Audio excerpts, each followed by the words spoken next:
Hello everyone, welcome back to episode 16 of The Chirp, a podcast by Pigeon Loans where we take away the taboo of awkward lending stories between friends and family, push them out into the open for everyone to hear, and educate you all on how best to handle these loans. I have a wonderful interview for you all this week, and while her main occupation is as a nurse, Brenda Olmos is also the co-host of Millennial Money, a podcast that discusses budgeting, investing, saving, career and relationships. And what drew me to Brenda and why I knew she would make such an excellent guest is that she believes in talking about finance and loans and relationships, how they are all intertwined, and of course that all these topics should be talked about in a friendly, open way. And while Brenda has been extremely hardworking and successful in her role as a nurse, being financially secure in her 20s prompted her to educate herself on what was best practice for her personal finance, making some mistakes, of course, along the way, but now coming out on the other side with an abundance of knowledge in personal finance and is now passing all that on, which is what we love to hear about on The Chirp. We want to also grow our community and we want to educate our listeners on the do's and don'ts of money and loans, and Brenda's authenticity and wisdom were really refreshing to hear. So stick around until the end if you want to hear her details and get the podcast information to check her and her co-host Amber out on Millennial Money as well. So I really hope you all enjoy this interview. Brenda, thank you so much for joining me today on The Chirp. It's a pleasure to have you. How are things? Great. Greetings from Austin, Texas. Lovely. Thank you. Well, firstly, we'd love to know a little bit about your backstory. What kind of is your story up until this moment? Yeah, I am a first generation American. So my parents are both Mexican immigrants, and I grew up mostly in a small town in Texas, but I was born in Southern California. And I went to UT Austin, the University of Texas at Austin, for nursing. I became a nurse in 2011, and then I became a nurse practitioner in 2017, which here in the US, it's a career where you're a nurse with a master's degree. And under the prescriptive delegation of a physician, you can also prescribe medications and diagnose and treat just like a physician. There are some limitations, but it's kind of a way to have people have more access to primary care. So I do that. And then currently, I'm in a PhD program full time. I'm getting a PhD in nursing. I know that a lot of people don't know that you can do that, but you can. And it makes you a nurse scientist. So I'm in my second year and I'm hoping to finish in 3 years. So that's kind of where I'm at. And I've been interested in personal finance for about 6 or 7 years now, since I was in my mid 20s. And I love investing. I love talking about finance. And that's how you and I connected. Yeah, absolutely. It's good to hear. And obviously, on top of everything that you do, you are the co-host of Millennial Money podcast. Love to chat to you a little bit about that. I've had a listen. It's great. I'd recommend it to everyone. What prompted that? What were your motivations for getting that going? Yeah. So I think that for many of us who are like me, children of immigrants who don't have a lot of personal finance education or come from, situations in poverty here in the US, like my co-host Amber, um, we don't have a lot of role models, right, that are managing their money well. And so Mhm. I had always had the idea to start a podcast, and she had always had the idea to start a podcast. And we met on Twitter a couple years ago and just kind of hit it off and decided to start the podcast about a year ago. And yeah, it's been great. We've gotten good feedback. And honestly, I think that representation matters in this space as well, right? People of color want to see people that look like them. And it creates a bit more of a trust, right? It's like, okay, Mhm. somebody that looks like me is saying these things and they did it. And so I think I can do it too. That's brilliant. And you kind of touched off it there because I heard you say, I think it was either your first episode or your teaser episode that, full disclosure, we aren't financial experts or financial advisors, but we do have our own stories and experiences and we have conversations about this. I'd love to get your thoughts on, Can you speak to the importance of having these conversations, alongside having, financial advisors and that kind of service as well? Why is having normal conversations by normal people just as important as hiring a professional? Right, yeah.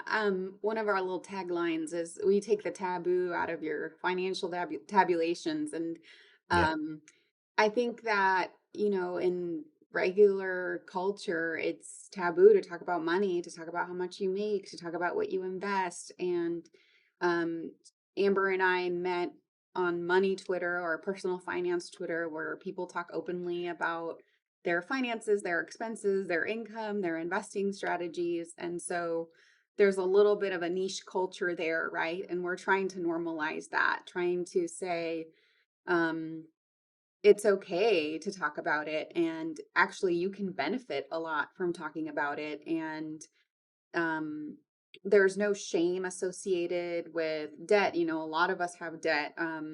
If anything, like everybody starts somewhere, right? And if you don't talk about it, like you can't start. And especially if you have no one really educating you, then you are kind of prey for predatory marketing schemes, Hmm. multi-level marketing, crypto scams, all the stuff that you see on Instagram and Twitter. So it's good to like not only have a community online, but kind of normalize it in your daily life. Like I'm very open with my friends, and they don't have to reciprocate, but I just want to let them know that like it's safe with me, and that it's okay to talk about it, because so many people suffer in silence with money issues because we make it so taboo. And we are so interested in, stories where relationships have been affected by money and loans. I'm wondering, Brenda, do you have any stories like this from your past where, positive or negative relationships in your life have been affected by lending or debt or something similar? Yeah, ever since I was 21, I've been a registered nurse, so I've always had a very steady income. And I've had family members that knew that, and when they were struggling, asked me to borrow money, and I've allowed that to happen, and really struggled to enforce that repayment, right? Because then it's like, am I straining the relationship with this? And I would always regret, there's like a double-edged sword of, do I say no and damage the relationship that way? Or do I Mm. say yes and risk losing the money? And then technically I have resentment now, right? Because I felt that they didn't respect me enough, or didn't respect my time and my energy and my work to pay me back. And I have had one particular situation with one family member where it was a substantial amount of money. I mean, it was almost $10,000, and I was told it would be paid back in 6 to 8 months. And then 8 months came around. I saw them. I didn't say anything about it because honestly, I didn't need the money at that time. Um, but there was like some tension that I didn't sense until they brought it up, and they thought that it was because I was angry about the money not being paid back. And I was like, honestly, I'm not even thinking about that. But now that you mentioned it, like, yeah, you should pay me back, you know? And so I think it's important to have a platform like Pigeon Loans, where there's transparency on both ends, and you don't have to embed that loan into the dynamics of the relationship, right? Because you don't want to go to Easter lunch and be like, oh my gosh, how am I going to act around them because I'm worried about this loan, or like I'm not clear on the terms. Like, Yeah, we've all sometimes been there. yeah, like sometimes somebody will ask you for money and you're like, yeah, okay. And you forget to ask, like, hey, when do you think you'll pay me back? And if you don't ask in that moment, it becomes difficult to ask later, right? Yeah. So yeah, I have had that happen. And I now I don't I've lost track. Like I probably do still have money owed to me, but at this point it's like I have no documentation. I have, it just kind of happened, and I'm fortunate in that I didn't need it back. And it was family, but at the same time, like you have to set boundaries. And this just happened yesterday. I took my uncle to the doctor, and by the time it was time to pay the copay, he had already walked out because he's a little bit slow to get moving. So I give him a head start. And so I paid, it was like $20. And when I got back, my aunt asked me if how much it had been or something. And I said, oh, it was $20, but I paid it because he had already gone off with his wallet. And I don't think he did it on purpose. I purposely told him to walk off, but she said a little phrase like, paid debts make for good friendships. Something like that, I was like, Yeah. don't worry about it. It's fine. It was just $20. And she was like, no, no, paid debts make for good friendships. I was like, okay. They Um, make for good friendships, but when they're not paid, it's actually a fee to get rid of a friend you don't need as well at the same time. I've heard that one before too. sometimes it can be a very expensive fee, right? Yeah. That's funny. Brilliant. As a fellow millennial as well, what are kind of some of the things that you wish you knew growing up with money and growing up around money and seemingly having quite a bit as well in your Yeah. 20s. Yeah, I grew up with a lot of financial instability, right? So it's not that I was always poor, but that it was really feast or famine in my house. And as I became an adult, I decided like I wasn't going to live that way. Like I wanted to have a stable financial life. And I really didn't come across, personal finance education till I was 26 or so. And I was in graduate school, and thankfully, I had always been kind of debt averse, and I was getting the hospital I worked for to pay for my master's degree.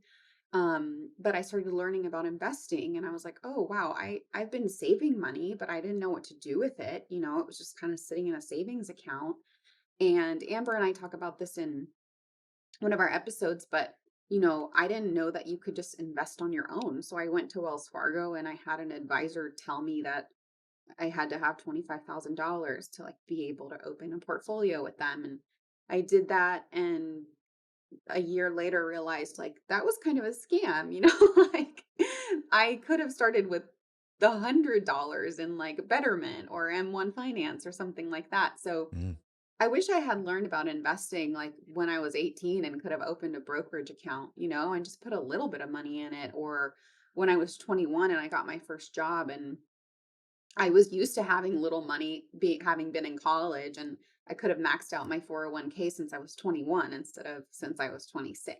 So in a sense, like I lost about 5 years there where that money could have compounded and the market was doing well from 2013 to 16. So Mm. um it's never too late, but if I could go back, I wish I had told somebody had told me when I was 21, like you are just you may not be making much, but the money that you can invest at that time has so much time to grow. And so you really need to capitalize on those early years in your 20s. And it's hard to like be like, well, I'm young, like retirement's so far away, but like now that I'm 32 and I've been in the workforce for over 10 years, I'm like, I wish retirement was a little bit closer. I remember being in one of my full time jobs in my mid 20s, and someone having a little talk at a resident financial advisor or something in the company saying, now you unfortunately have to start thinking about your pension, and I was like, no, I don't. No, I don't. I'm 25. But I think it's, you thank yourself. Well, so I'm told, you thank yourself down the road when you look back and go, no, you really should look after your older self. But yeah, it's interesting to hear you talk about your own, self education. Was it all you, or how did you was it kind of a passion that just grew, or over the last kind of decade, how did you educate yourself? I first started with like some podcasts, the Stacking Benjamin's podcast, Afford Anything by Paula Pant. And then I had always been somewhat active on Twitter, but I became more involved with people who were talking about personal finance on Twitter. And and yeah, just reading websites, reading blogs, and talking with people online, and realizing that a lot of these principles I could apply myself, like dollar cost averaging, just investing the same amount every 2 weeks, no matter what. Like, I honestly, I don't look at the stock market. I don't pay attention to the little ups and downs. I don't invest in individual stocks. I was actually just talking to my boyfriend yesterday. He's like, Netflix went down again. He's like, I think I'm done with individual stocks. And I was like, see, I don't play those games. Like, I invest and I let it grow. I buy and hold, and I don't let it affect my emotional state day to day. Um, but maybe that's just because I'm really busy with other things, but I Yeah. think it's a healthy approach to kind of learn the principles, apply them, and now everything's automated, right? I'm like, okay, mathematically, I have enough money that I'll be able to retire when I'm 45. And there's nothing I can really do now to mess that up, right? Because my retirement accounts are not accessible. So I can't, I mean, they Good. Yeah. are, but with huge penalties. So I'm not going to go into them. And I have automated my investments as part of my budget. And so I know I need to make enough money to invest into my Roth IRA. And I know that you're in Ireland, right? So it may be different, but I'm an Irishman in Spain, oh, but okay. I'm in Europe. Yeah, so in the US, we have like multiple different types of retirement accounts. And so I'm just trying to maximize my tax sheltering so that I don't have to pay so much taxes during these years that are my highest income earning years, right? Hmm. And I'm single with no kids, so I really don't get any tax breaks. I probably pay at least a third of my income in taxes. Um, so if I can find any tax shelter, I do. But yeah, it was a lot of self-education and then just kind of like tapping into a community, whether it's on Instagram or Twitter or something locally. Like I know that Choose FI, they have a local group in a lot of the major cities. I know there's one here in Austin. Um, to just get to know people that are like-minded, because if you get caught up with people who are not saving, not investing, just spending all their money going into debt, then that's kind of what you do, right? You just kind of do what your friends are doing. And so it's good Hmm. to find a community of people that encourage you and have similar goals. So I was listening to your Bigger Pockets episode, Oh, and you were yeah. saying, yeah, it was very good. I'd recommend that to our listeners as well. But you were saying how open you are about your finances, and that's evident in this interview as well. But you're saying how open you are with men that you were dating Oh, as yeah. well, and why do you think there is that kind of that privacy around things like that? Because I don't think there is necessarily a simple answer to that question, because if people are private, that's all well and good, but if you're dating someone, it shouldn't the kind of the veil be lifted a little bit? Why do you think there is kind of that stigma, maybe more with men than with women, about kind of discussing your personal finances? So you mean it's harder for men to disclose that stuff? Maybe, or maybe it's more typical of men to be shady or private, more private about it. Shady. Yeah, Um, yeah, I think modern dating culture is difficult in general, right? So there's yeah. that aspect. Then there's the trepidation, I think, on the side of men that are worried that like women are just using them as a meal ticket, right? And also that women are looking for someone to provide for them, which honestly, like I think that's kind of a biological instinct in women, like that that I recognize in myself also, right? Like it's just attractive to want to be with someone who could provide for you and your family. Like that's just a biological need. Hmm. But at the same time, there's women who take that to the extreme and feel that they're entitled to it, right? And so you don't want that.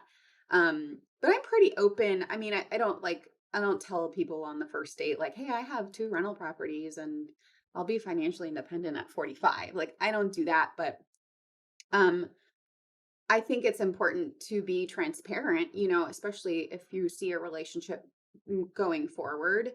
I don't know if you listened to Ramit Sethi's podcast, but this week he had an episode where there is this engaged couple, and one of the partners didn't share with the other that she had $100,000 of student loans until they got engaged. Wow. And I just think like that's insane, And I don't have anything against people who have student loan debt because it's super common in the US. Um, but at the same time, it's like I can't really trust you if we can't be financially transparent, right? And it's also like in my relationship, it works out great because he knows that he knows like the proportion that I can contribute to the relationship, right? And he makes more than me. And so we kind of split our costs according to the proportion of our incomes. And so that Hmm. feels fair, right? And so it's not like, oh, he pays more because he's the man. No, he pays more because he makes more, right? And there are things that we do for each other that are like off the books and they're just gifts or, like we don't split everything, but there does have to be a sense of fairness on both sides. And I think we're in an age where traditional dating norms are phasing out, but there's still little pieces of them that remain, right? Like men pay for first dates or Chivalry. yeah, and it's like you still kind of want that. But I can see how that can get expensive for men. Absolutely. Going back obviously to Minority Millennial Money podcast, Yeah. what are your plans for the future? What are you hoping to achieve in the next wee while? How is it planning to grow, and are you enjoying it? Yeah, actually, so this started as a hobby for Amber and I, to just record our conversations and have people on who wanted to talk with us about money. And we actually are having a speaking engagement next week with a large university in California. And so we're talking to graduating college students about postgraduate life, how to navigate your job offers, how to start investing, how to consider graduate school. Is graduate school worth it? All those kinds of things that we wish we had had when we graduated college. And that university happens to have a fund to do this kind of education.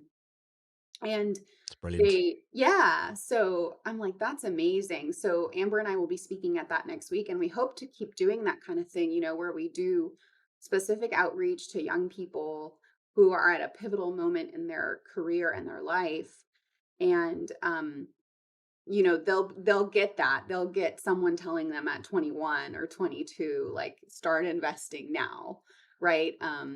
If you want to buy a house, start saving now. If you want to have a family, start preparing for that now. All the little things that you find out along the way, like life insurance and health insurance, all these things we have to manage in the US that are very employer dependent. Um, it's a really difficult landscape to navigate if nobody tells you, you know? Yeah. Um, so yeah, that's kind of our goal, is to not only have the podcast where people have easy access to the episodes, but to have targeted educational meetings. This one will be virtual, and we're open to questions and people can reach out to us, and we're always willing to have someone on the podcast anonymously if they want us to walk through their personal situation with them. And we've done that a couple times. We did that recently with someone who's like a junior in college, and she's considering like the military versus graduate school. And you know, doesn't have parents or family who can really guide her through that. And so we spoke with her, and she was able to, have different options and be like, "Oh yeah, I hadn't thought about that," and Mm. we're lucky that we have the hindsight now, right? Like it's been 10 years since we were 21. And so we're like, what should I have thought about back then? Yeah. And we can grant that on to someone who is that age. Well, before I let everyone know how to find you, just a little bit of a lovely cadence of an ending. What would be your a piece of advice that you would give to someone that's 21 and looking to, um, you know, not financially suffer for the next 10 years? Yeah, live within your means, invest aggressively if you can, and be creative with how you use your degree or how you market your skills. Right? I was fortunate in that I have a very straightforward skill. I'm a nurse, right? And so everybody knows what I do. But if you get a liberal arts degree, that doesn't mean that it's useless. It just means that you have skills that you need to be able to articulate to an employer. And you can get really great jobs. I mean, this is really the workers market here in the US. You know, there's a huge need for labor, and so you can negotiate, you can really increase your income. And I think, I haven't done this personally, but we've had people on the podcast who have said job hopping is really the best way to get raises, and just be open to that, you know. But really, with housing costs and cost of living everywhere rising, it's really important to move or make adjustments that you need to make in order to stay living within your means. Sound advice, Brenda. Thank you so much for that. If people want to get in touch and to find out more about you and the Minority Millennial Money podcast, how can they find you? Yeah, we are just by name on Instagram, Minority Millennial Money, and we're on Twitter as Money Pod. And you can reach me at Almost Brenda. That's my Instagram tag. It's the word almost, like I almost made it, Almost Brenda. And our website is mmmoney.org. And you can fill out a form on there if you want a consultation with us. And you can find all of our episode links on there, as well as on our Instagram. Brilliant. Brenda, thank you so much for coming on the Chirp today. It was great to have a fellow host on as well, and to hear your story and all of your wisdom. Thanks again. You're welcome. Thank you for having me. Always a pleasure chatting to another podcast host, especially one as interested as we are in building a community, raising awareness about personal finance, and all done in a positive light. When I asked Brenda about her story about loans and relationships, it was interesting to hear about her family member thinking that there was a bad vibe between them, even though Brenda had said it hadn't even occurred to her. And maybe the family member's guilt was maybe coming to the surface, and just talking about it with Brenda was what needed to be done to put it out in the open. Also interesting that Brenda said she didn't really need the money back at the time, and that there are probably other loans out there that she has given that she has probably forgotten about. So we have Brenda, who is generous, who doesn't need her loans repaid straight away, but who might be missing out on repayments because these loans were given informally and without any system in place to track it.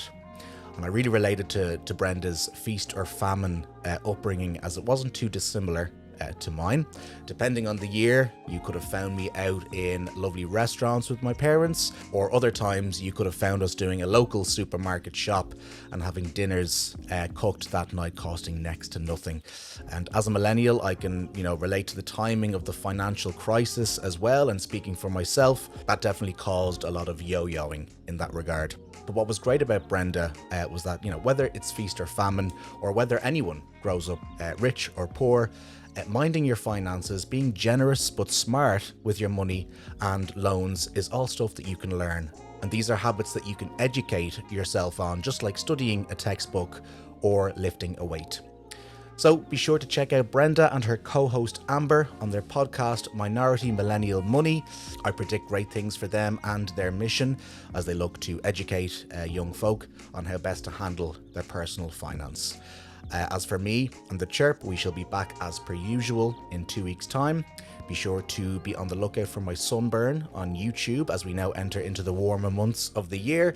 Really excited for this summer and bringing you some more awesome conversations and stories with those looking to chat to me about loans. So thanks again, everybody. Stay safe and have a good one.